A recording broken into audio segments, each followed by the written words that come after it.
이제 시작되는 이제 강의의 주제는 파동부터 시작을 하겠습니다. 파동론. 많이들 들어보신 이야기입니다. 그런데 왜 아마 이런 의문을 가지실 겁니다. 제 친구가 왜 파동론을 처음부터 시작을 할까? 엘리어트 파동이 주식 투자를 하는데 꼭 많이 필요한 것인가 보다, 이렇게 생각하시는 분도 계시겠지만, 이 파동론이라는 것은 엘리어트 파동뿐만이 아니라 메리맨이라든지 기자몰이라든지 동서고금의 많은 사람들이 주식의 움직이는 파형의 모습을 보고 주가를 예측하려는 시도들을 많이 해왔습니다. 따라서 우리가 소위 말하는 엘리어트 파동에 있어서 엘리어트 파동의 1.618배, 2.618배 피보나치 수열이 어떻고라는 식의 엘리어트 파동론적 주장이 아니라, 이 파동론이 근본적으로 화두가 된 이유가 무엇인가에서 출발해서 이 파동적 주가의 움직임의 속성을 이해하는 것이 주식 투자를 접근하는 첫 번째 순서이기 때문에 파동론을 주제로 잡습니다. 그럼 우리가 파동론이라는 것은 도대체 무엇이냐? 우리가 가장 많이 알고 있는 엘리어트 파동을 얘기를 들어보면 아주 모르시는 초보자분들에게 들려드리는 이야기는 사실 이 이상 알 필요는 없습니다.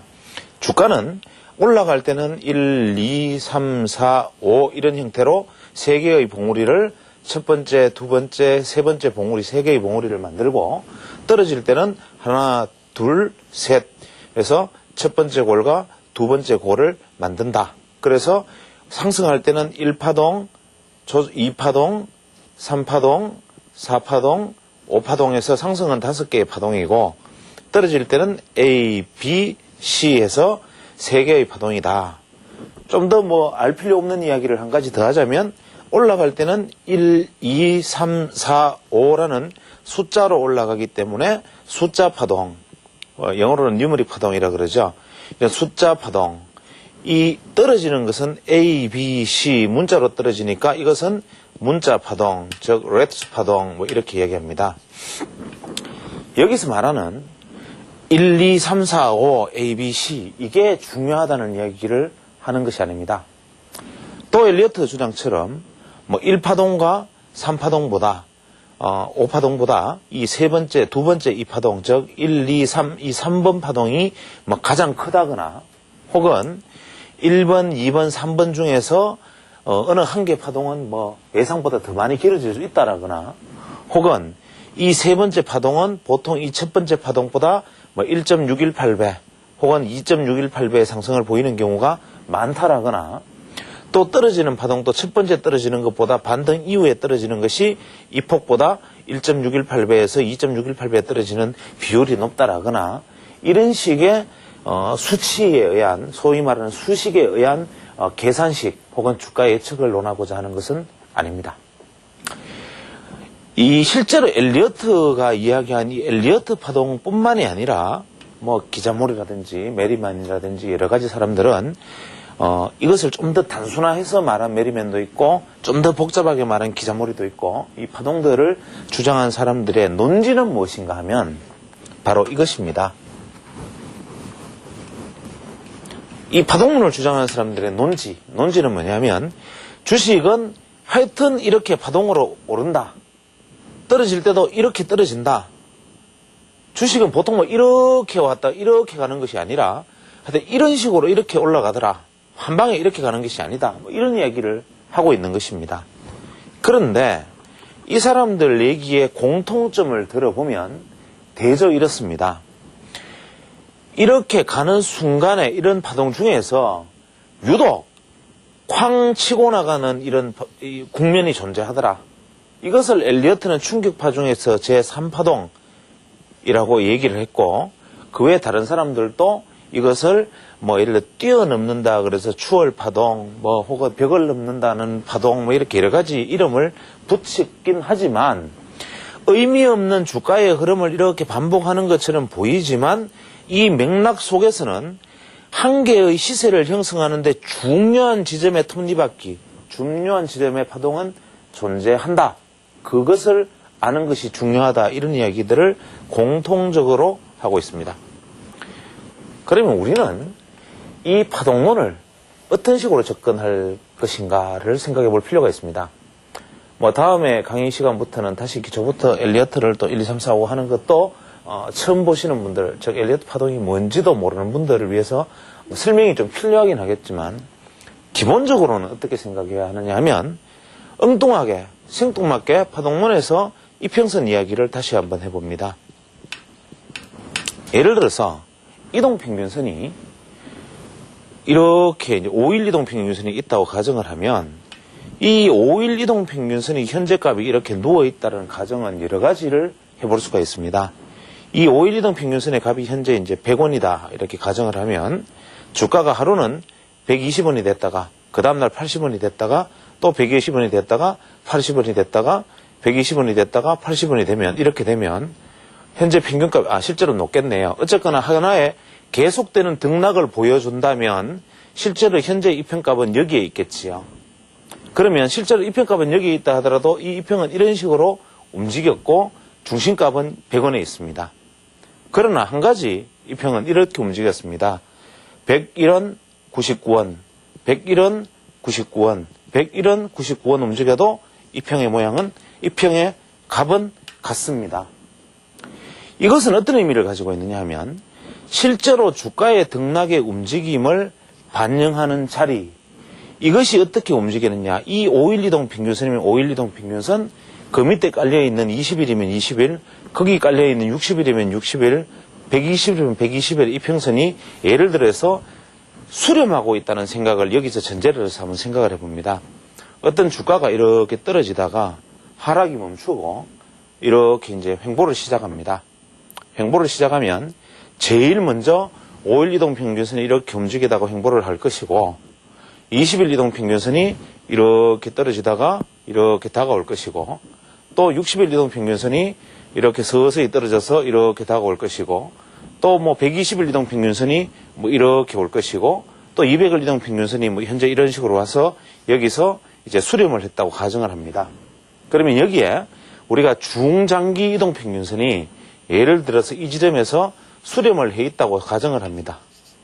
여기서 말하는 수렴이라는 것은 240일 이동평균선, 뭐 120일 이동평균선, 60일선, 뭐 40일선, 20일선, 5일 이동평균선이 모여있다. 소위 말해서 수렴이 되어 있다고 가정을 한다면 이제 이것이 주가가 이렇게 떨어져서 반등을 해나갈 것이라는 생각을 갖는다면 이런 형태가 되겠지요.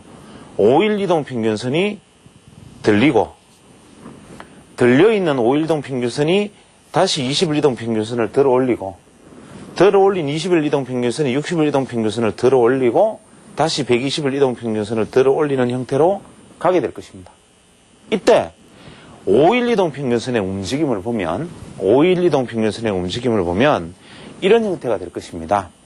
자, 이해하기가 조금 어려운 것 같으니까 제가 다시 설명을 하겠습니다. 5일 이동평균선의 값이 오늘 주가가 100원입니다. 내일의 주가가 110원이고 그 다음에 주가가 120원이고 그 다음에 주가가 130원, 그 다음에 주가가 140원이 되는 주식이 있었다고 가정을 합니다. 현재 이 이평값이 100입니다. 수렴되어 있는 값이. 그래서 첫날, 둘째 날, 셋째 날, 넷째 날, 다섯째 날을 합했을 때 주가가 현재 지금 140원에 오늘 주가가 지금 와 있습니다. 수렴되어 있는 상황에서 주가가 140원에 오게 되면 140원 오게 되면 5일 이동평균선의 값은 어디에 있느냐 하면 이것을 5일간, 오늘 이전에 5일간을 더해서 나누기 5를 하면 우리가 값이 600이 되죠.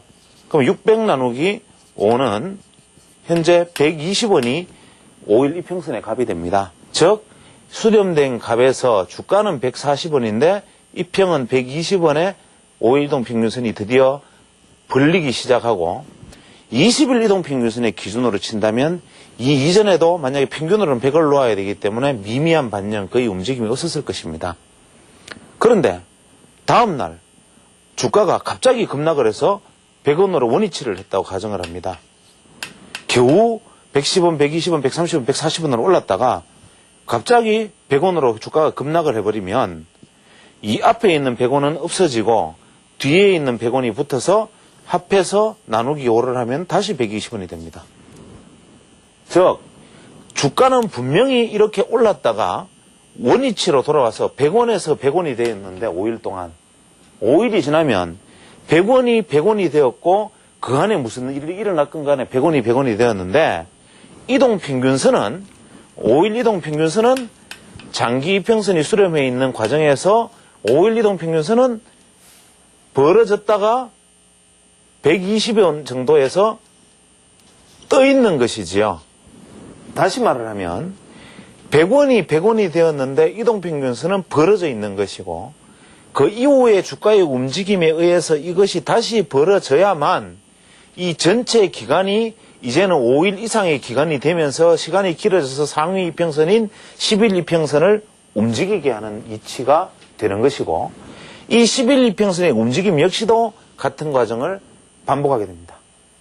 그랬을 때 왜 생뚱맞게 지금 현재 이 이야기를 하는 것인가 하면 엘리어트 파동에서 이야기하는 A, B, C 뭐 이런 형태의 파동에서 뭐 상승 1파동은 조정이 1파동의 저점을 뭐 넘을 수 없다. 뭐 이런 형태의 개념의 문제가 아닌 우리가 실제로 이런 어떤 수치상의 어떤 문제가 아닌 개념상의 문제를 취하는 것인데 어떤 주가의 움직임이 어떤 의미 있는 이동평균선을 벌려서 방향성을 전환시켜 주느냐라는 것을 찾아내는 작업을 하는 것입니다. 예를 들면 엘리어트 파동이다 가정하면 엘리어트 파동에는 예를 들어서 우리가 메이저 파동이라고 부르는 이제 소파동, 미니어트 파동부터 시작해서 아주 뭐 어려운 슈퍼 그랜드 사이클 뭐 이런 큰 사이클들이 있습니다. 나중에 한번 얘기할 기회가 있겠지만 큰 파동 안에는 다시 또 이런 잔파동이 있고 이 안에 또 잔파동이 있고 이렇게 움직인다는 것이지요. 사람 몸에는 세포로 구성되어 있다는 것 같은 것인데 주식이 이렇게 떨어지고 있는 주식이 장기 이평선이 만약에 횡보를 했다. 이 이야기는 어떤 의미를 가지느냐 하면 지금 예를 들어서 뭐 거래소의 통신주라든지 코스닥 종목 같은 경우에 보여주고 있는 양상들 이렇게 주가가 떨어지다가 이렇게 보여주는 장기 이평선의 모습은 실제로 그 이전의 실제 주가는 이렇게 해서 이렇게 와서 실제 주가는 이런 과정을 거쳤다라는 것을 의미하는 것이지요. 혹은 이것이 이렇게 갔다가 뭐 이렇게 와서 이렇게 왔다라는 것을 의미하는 것이지요. 즉 어떤 의미 있는 장기 이평선은 어떤 사이클에 대응되는 것인가라는 것은 투자자가 제가 가르쳐드리는 것이 아니라 찾아내야 할 목입니다. 예를 들어서 40일 이동평균선이 이렇게 되게끔 만드는 이 실제 주가의 흐름, 이것은 우리가 엘리어트식으로 이야기한다면 모더레이트 파동이냐, 혹은 200일 이동평균선이 떨어져서 횡보를 하게 되는 이 파동은 어디에 맞는 것이냐. 소위 말하는 파동의 관점에서는 어떠한 이평의 힘, 어떻게 말하면 다시 바꾸고 말한다면 이평이라는 것은 시세의 움직임의 중심선이 되는 그 중심 가격대는 우리가 소위 말하는 의미 있는 주가의 파형으로 이 돌파되는 지점을 찾아내려면 며칠의 평균 시세의 중심값이 돌파되는 것이 중요하냐. 이것을 연결시어서 생각을 해야 된다는 것이죠. 다시 이것을 뒤집어서 한 발 더 나아가서 생각을 해보면 예를 들어서 뭐 장기 이평선이 이렇게 떨어져서 장기 이평선이 이렇게 횡보를 보이면 이 장기 이평선의 실제로 시세는 이렇게 와서 뭐 이런 형태를 보여주거나 이렇게 왔는 형태를 가야 주가가 이런 장기 이평선은 이런 모습을 보여주는데 이때 여기서 이까지 갈 때 이것이 실제로는 제1파동을 구성하고 이 파동이 형성되는데 저항과 지지의 심리적 역할을 하는 이 변동성이 와서 축소되어 가는 볼린저 밴드로 표현할 수 있는 이 폭넓은 변동성에서 좁아진 변동성으로 좁아진 이 구간대는 왜 매물대로 작용을 하게 되는지, 이 매물대로 작용하는 구간대에 들어오면 주가가 이렇게 와서 어떤 모습을 보여주면 이것이 돌파되는 순간 소위 말하는 우리가 파동에서 이 시세의 분출로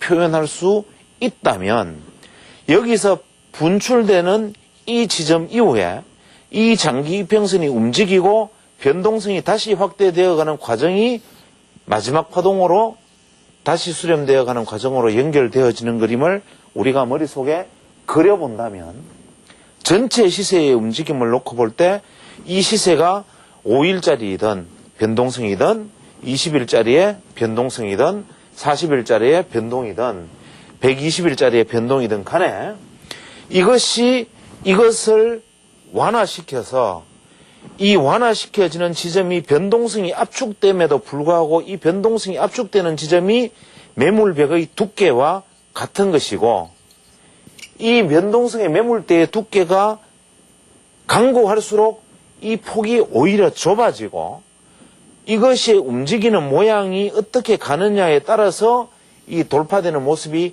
달라지는데 예를 들어서 이 기준의 변동성을 예를 들어서 120일짜리를 우리가 놓고 보고 있었다면 이 120일짜리를 움직이는 시세가 여기서 나오는 것이 돌파 시세냐 여기서 나오는 것이 돌파 시세냐는 것은 바로 파동을 이해해야 가능하다는 것입니다. 그 말을 다시 뒤집어 말한다면 우리가 망고불변의 주식시장의 역사의 망고불변의 원칙이 되는 이 지지와 저항의 원리를 여기에서 우리는 찾아낼 수가 있습니다. 지지와 저항의 원리, 돌파의 원리, 돌파를 한 이후에 진짜 돌파가 되는 경우와 속임수 돌파, 즉 트램을 형성하는 것, 진짜 돌파되는 지점, 의미 있는 돌파, 이 모든 것이 바로 파동이라는 관점에서 보아지는 시세의 힘, 그것이 생각하는 위치, 그것이 가는 방향, 돌파되는 순간, 이러한 것들이 시줄과 날줄로 얽혀서 시세를 이해하는 것입니다. 그래서 돌파되는 순간에 진짜 돌파냐 가짜 돌파냐를 판단하는 안목이 길러지는 것이고 이러한 부분들을 논점으로 던져두고 이제 파동론에 대한 주제를 계속 이어나가도록 하겠습니다.